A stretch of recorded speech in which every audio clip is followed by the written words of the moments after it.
sekarang lagi viral betul. Dari gaya hidupnya itu menuntut dia pengen harus punya uang. Tapi dengan cara yang instan gitu. Karena mereka nyaman, mereka mau, mereka menikmati. Ya saya cuman sebagai jembatan. Gitu aja lah. Kadang-kadang baby aku mau yang muda, kamu bisa lihat barangnya aja. Gitu aku bilang kayak gitu. Pekerja seks ini, prostitusi, ini adalah bisnis tertua di dunia loh. Jadi ketika ya udahlah, kalau semudah alasan ekonomi gitu ya, bahwa oh orang dikasih pekerjaan dia akan berhenti di prostitusi, kenapa ini awet bisnisnya? Karena biasanya tetap kalau perempuan itu lebih rugi dibandingkan laki-laki. Lebih banyak infeksi yang mudah terkena dan biasanya lebih berbahaya. Organ yang terkena juga bisa sampai organ reproduksi, fungsi reproduksinya akan terkena. Dan kalaupun misalnya aman, fungsi reproduksinya bisa mengenai anak. Jadi sebenarnya anak itu kan masa depan, jadi generasi yang baru.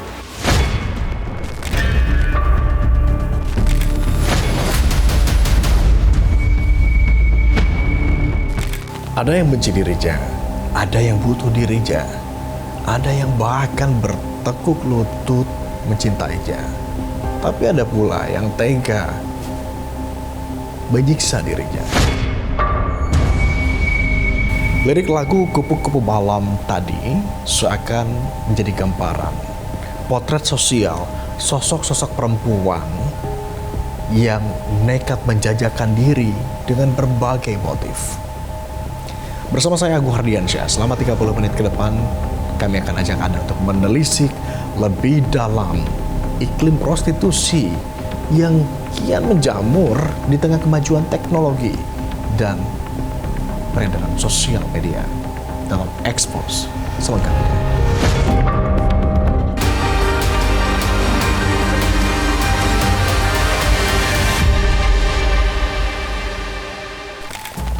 Prostitusi sebetulnya bukan hal baru di dunia ini. Tetapi keberadaan teknologi, kemajuan sosial media mengakselerasi bagaimana iklim ini kemudian tumbuh subur. Tim Expose menelusuri bagaimana sepak terjang para pelaku di pusat prostitusi ini dengan menemui sosok seorang mucikari.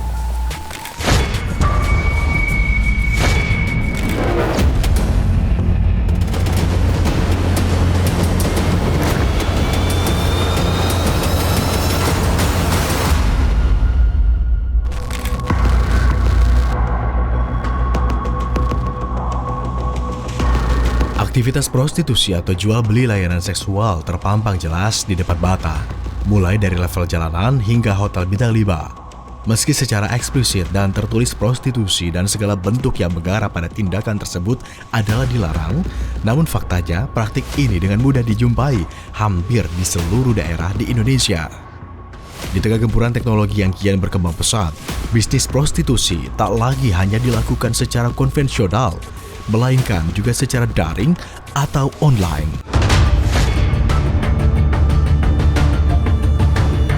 Kali ini, tim Expose mencoba mengungkap aktivitas bisnis prostitusi online yang kian menjadi-jadi. Tim Expose berhasil menjumpai seorang muncikari yang menjajakan anak-anak buahnya. Awal mulanya kan saya kan gagal nih pertama rumah tangga. Ya karena kan suami ya gitulah main ini. Akhirnya kan anak butuh sekolah, akhirnya ikut-ikut ke jualan, diajak jualan. Tadinya awalnya sih kerja kayak di, karena kan banyak pengurangan kan zamannya COVID, terus ya udah akhirnya buka usaha gitu. Pertama sih ikut jualan kopi, barang-barang orang-orang kuli-kuli pasar itu. Nah lama-lama ada yang ini goda-godain lah gitu. Nah ketemu sama temen, ya udah nih barang aja join kata dia gitu kan. Join gimana sih maksudnya? Ya udah gini-gini gitu. Awalnya sih sempat terjun juga sih sampai itu ya akhirnya kan capek nggak mau lah buat anak ngasilin duit kayak gitu kan. Akhirnya ketemulah sama teman-teman yang sama nasib sama saya. Udah, akhirnya ya udah ayo kita ini gitu, mau dapat duit instan. Ya udah, bagaimana caranya jual ini, jual kopi, tapi kopinya kopi dingin gitu. Kopi dingin tuh apa katanya? Kopi dinginnya itu kayak minuman gitu, nemen-nemenin gitu. Akhirnya nemen-nemenin banyak yang minta gini. Gimana bayarannya? Menarik kan? Begini gitu kan. Oke lah katanya. Enak, dapat duitnya banyak daripada jualan kopi gitu kan, paling cuma dapat berapa lah gitu. Banyak, bisa semalam bisa 3 kali dapat tamu. Ya kalau misalnya dagang kopi kan nggak cukup juga. Akhirnya udah lama-lama punya sendiri kan, punya warung sendiri. Ya ada anak-anak yang kayak gitu. Ayolah, tolonglah katanya nyari kerjaan. Ya udah, diajak. Ya mereka lama-lama nyaman. Ada beberapa orang, mereka kan beda-beda posturnya. Karena customer juga pada ngeliatnya senang, ya udah. Ada yang pakai orang bule lah. Ya semalaman dapat. Ya udah, jadi berlanjut aja lah. Nah ditambah lagi sekarang anak-anak sekolah banyak. Anak SMK tuh yang paling sekarang lagi viral betul SMK ya. Dari gaya hidupnya itu menuntut dia pengen harus punya uang. Tapi dengan cara yang instan gitu. Karena mereka nyaman, mereka mau, mereka menikmati, gitu aja lah. Garong tak sekedar menjadi perantar. Dari balik telepon genggamnya, ia menjajakan perempuan-perempuan yang disebutnya anak buah kepada berbagai macam klien, dari yang berpaspor merah hingga biru. Tarifnya pun beragam. Semuanya berjalan mulus dan tersusun rapi. Biasanya customer-nya dari mana, Bu? Ada yang dari Kanada, terus kebanyakan sih orang-orang Kanada yang orang-orang hitam lah. Orang-orang hitam kan bukan dari Kanada doang ya, ada yang dari Afrika juga, yang duitnya royal-royal. Kalau anak muda mah ya cuman dapat duit berapa sih? Kalau orang-orang luar gitu kan. Tapi yang lebih mencengangkan, muncikari ini tak hanya menjual perempuan dewasa. Mereka dipilih karena lemah, polos lugu, namun justru paling diminati di kalangan pelanggan. Ya kan mungkin kalau kadang-kadang ada yang bolos ya, karena ada tawaran gitu, ada job nih dari ini, mau nggak nih, ada om ini dari om inilah gitu. Jam berapa teh, kata dia gitu kan. Terserah itu sih, kalau nggak mau dioper lagi ya udah teh, nggak apa-apa, saya bolos gitu, bolos. Kalau kadang-kadang ada yang malam juga, kalau malam kan pasti kebanyakan malam. Kalau siang-siang kan karena mengganggu mereka. Paling ya siang, sore lah, menjelang mereka pulang pasti udah pada bawa salinan gitu, pakai yang seksi-seksi. Mereka berapa nih? Mereka sih nggak. Mereka kadang-kadang juga suka lebih ngasihnya, misalnya teh saya mau itu loh, kata kadang-kadang baby aku mau yang muda, kamu bisa lihat barangnya aja gitu, aku bilang kayak gitu. Biasanya ngasihnya berapa? Tergantung mereka puas. Dari setiap perempuan yang diperdagangkannya, Garong meraup keuntungan hingga 40% besarannya.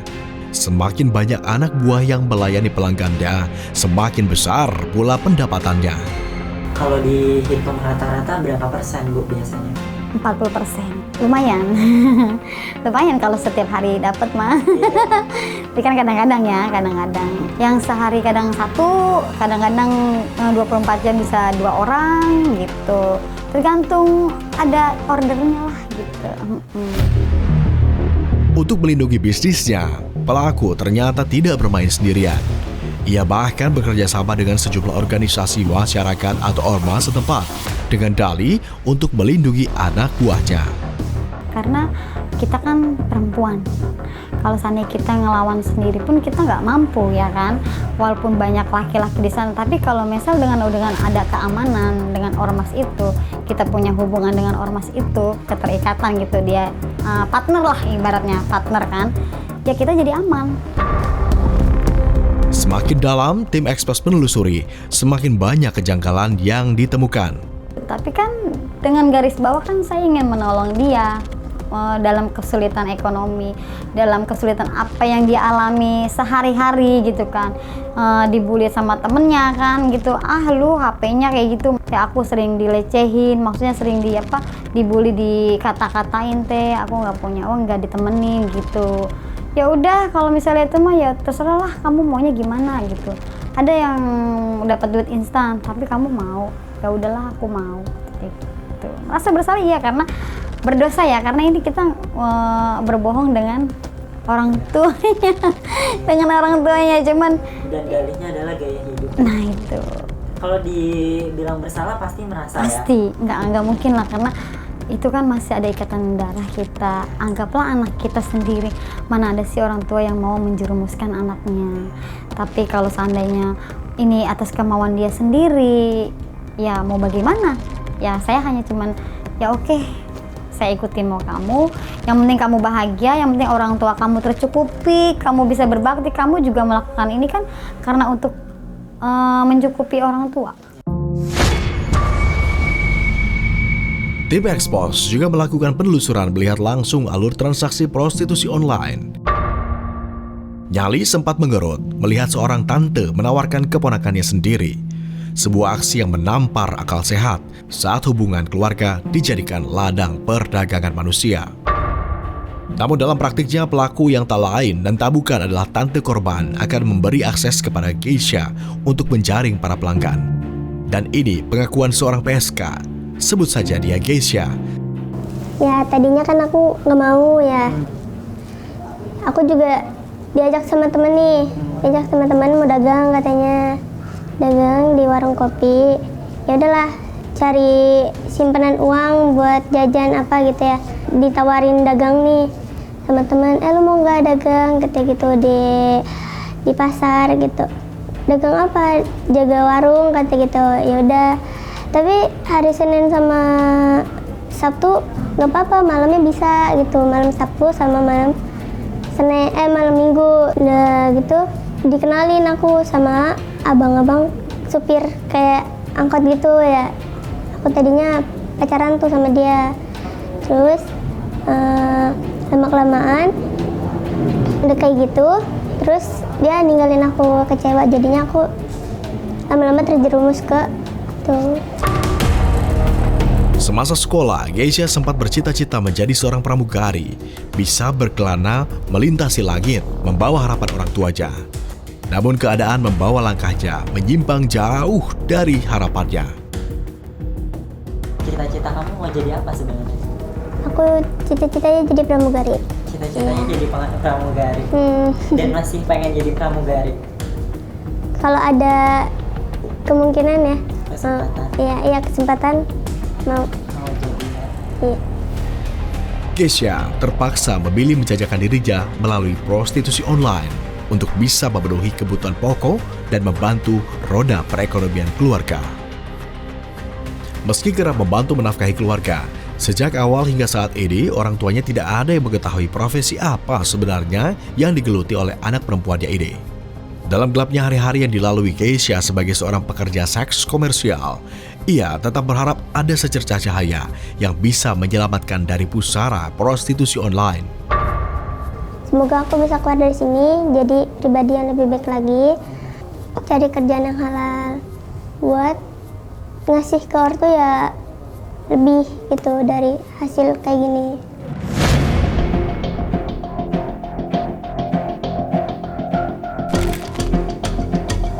Meski lokalisasi telah banyak ditutup, pada praktiknya masih sering kita temui di gang sempit, hotel esek-esek, apartemen, hingga aplikasi online.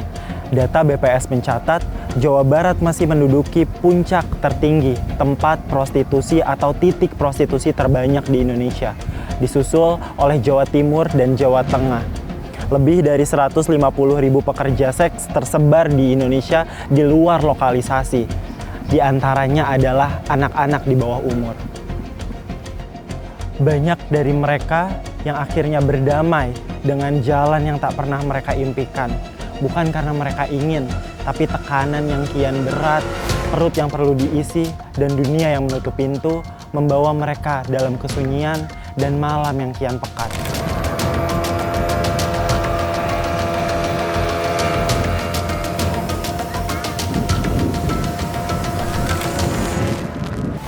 Mengejutkan melihat bagaimana mudahnya muncikari menjajakan gadis-gadis muda tersebut melalui jejaring sosial. Tim Expose akan melakukan penelusuran lebih mendalam terkait hal ini karena para pelaku mengaku justru terpaksa melakukan aksinya terjun ke pusara prostitusi ini dengan berbagai alasan. Tetaplah bersama kami kembali sesaat lagi.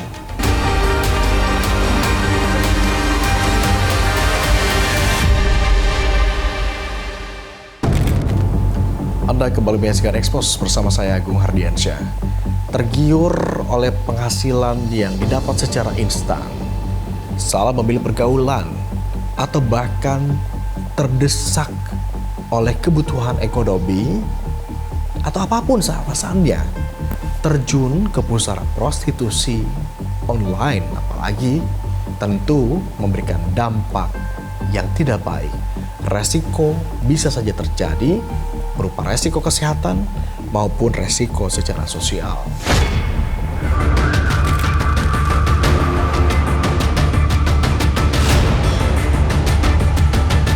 Provinsi DKI Jakarta mungkin tak masuk dalam daftar kota dengan lokalisasi terbanyak di Indonesia. Bukan karena praktiknya hilang, melainkan karena banyak yang ditutup atau mungkin dikemas ulang. Sejumlah lokalisasi tersebut resmi ditutup dengan dalih penataan kota, desakan warga, dan tekanan ormas. Pertanyaannya, apakah praktiknya juga ikut menghilang? Tim Expose melakukan penelusuran dan menemukan fakta lain. Prostitusi masih hidup dan menyesuaikan diri di sudut-sudut kota. Prostitusi sering dilihat sebagai masalah moral, namun dibaliknya ada jebakan struktural dan kompleksitas sosial yang tak sesempit itu. Untuk memahami lebih jauh, tim liputan mengajak seorang pakar seksualitas dan psikologi untuk menangkap realitas yang sebenarnya. Pekerja seks ini, prostitusi, ini adalah bisnis tertua di dunia loh. Ya kan, sejak peradaban dan sejarah, pernah lihat nggak ada prostitusinya? Ada loh. Mungkin nggak tahu ya, kalau dari Adam dan Hawa saya nggak tahu dari mana ya. Tapi kan kita juga melihat di kitab-kitab suci ada beberapa cerita yang berhubungan dengan dosa dan prostitusi dan sebagainya gitu. Itu kan sudah ada semua. Berarti gitu, kita mesti melihat bahwa ini adalah bisnis tertua di dunia. Jadi ketika ya udahlah, kalau semudah alasan ekonomi gitu ya, bahwa orang dikasih pekerjaan dia akan berhenti di prostitusi, kenapa ini awet bisnisnya? This must be something complex, more complex about this than meet the eye gitu ya, atau daripada yang kita bisa comprehend. Perdagangan manusia dalam aktivitas seksual bukanlah hal baru. Bisnis ini sudah ada sejak zaman kuno dalam peradaban Mesopotamia, Yunani, Romawi, hingga India. Jika dulu yang jadi tempat praktik di pasar, kemudian berpindah ke lorong-lorong gelap hingga kini di platform digital.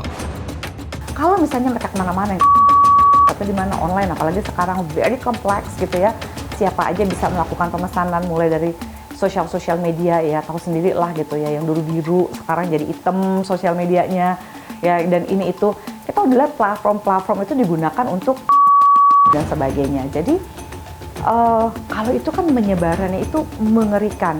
Tapi kalau lokalisasi seperti yang Profesor itu katakan, bagaimana kalau misalnya biasanya dengan kemampuan ini dia bisa mendapatkan seminggu, sementara kalau dia kerja keras bikin kue, jualan apa segala macam cuma dapat kali, siap nggak? Itu kan juga alasan ekonomi gitu.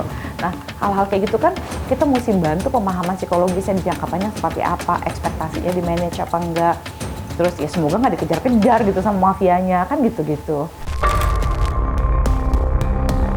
Dan diedukasi gitu, oke, kalau misalnya sampai kamu terkena HIV dan karena alasan keuangan kamu masih kerja, kan kamu akan menularkan gitu.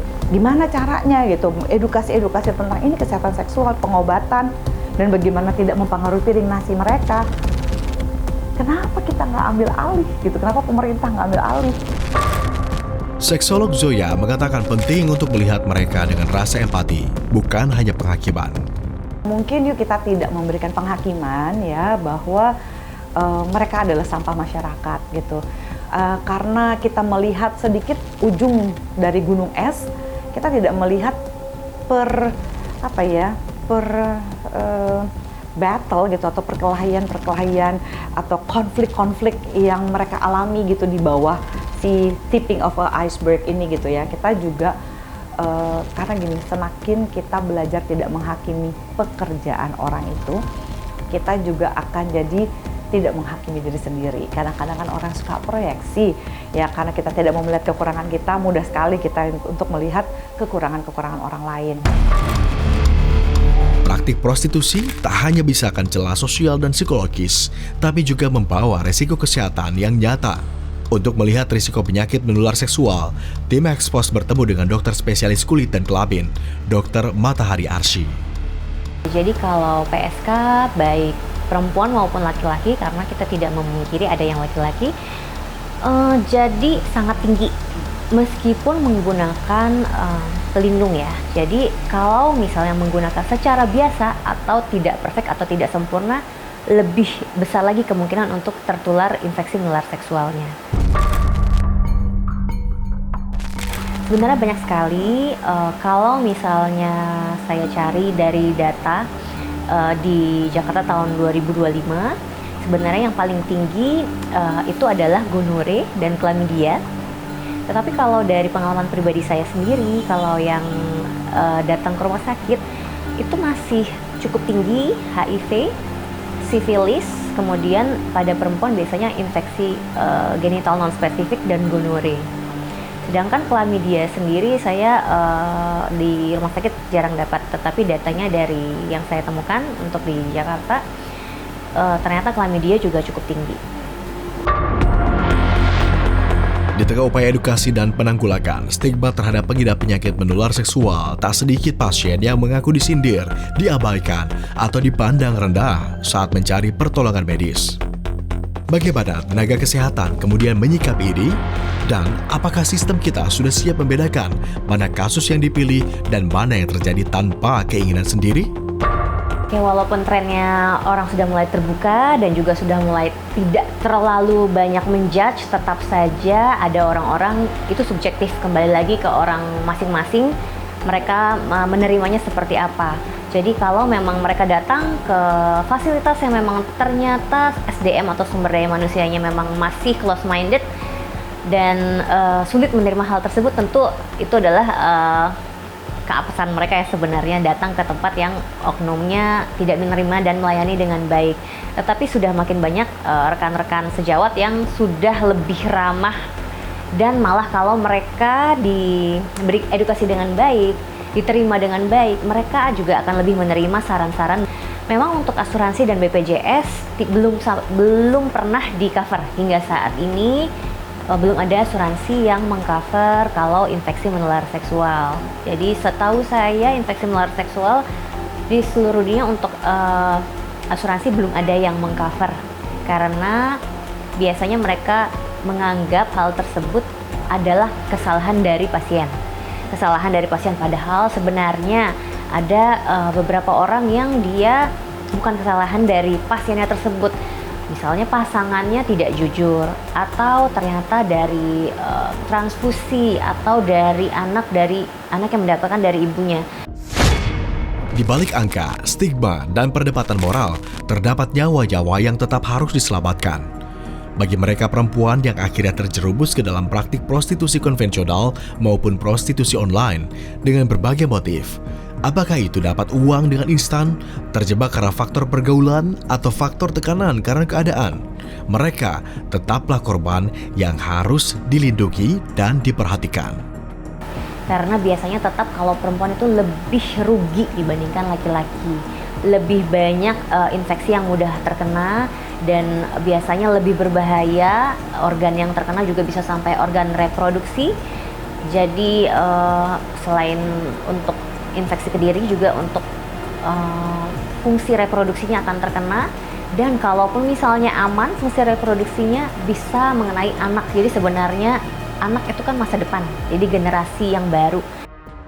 Prostitusi merupakan kegiatan ilegal, meski jelas-jelas dilarang dalam norma agama dan budaya. Faktanya, praktik ini masih menjamur dan banyak diminati.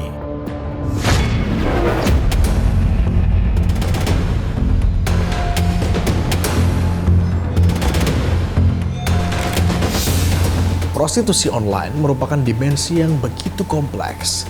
bersinggungan dengan norma dan juga agama, termasuk budaya ketimuran kita. Meski berbagai upaya kami percaya terus dilakukan untuk memerangi iklim yang tumbuh subur ini, nyatanya prostitusi online tetap ada dan begitu sulit untuk diberantas. Yang harus dilakukan adalah sosialisasi dan tentunya pengingat bahwa bahaya mengancam jika terus berada di dalam pusara ini. Saya Agung Hardiansyah pamit. Terima kasih atas kebersamaan Anda. Sampai jumpa di Expose selanjutnya.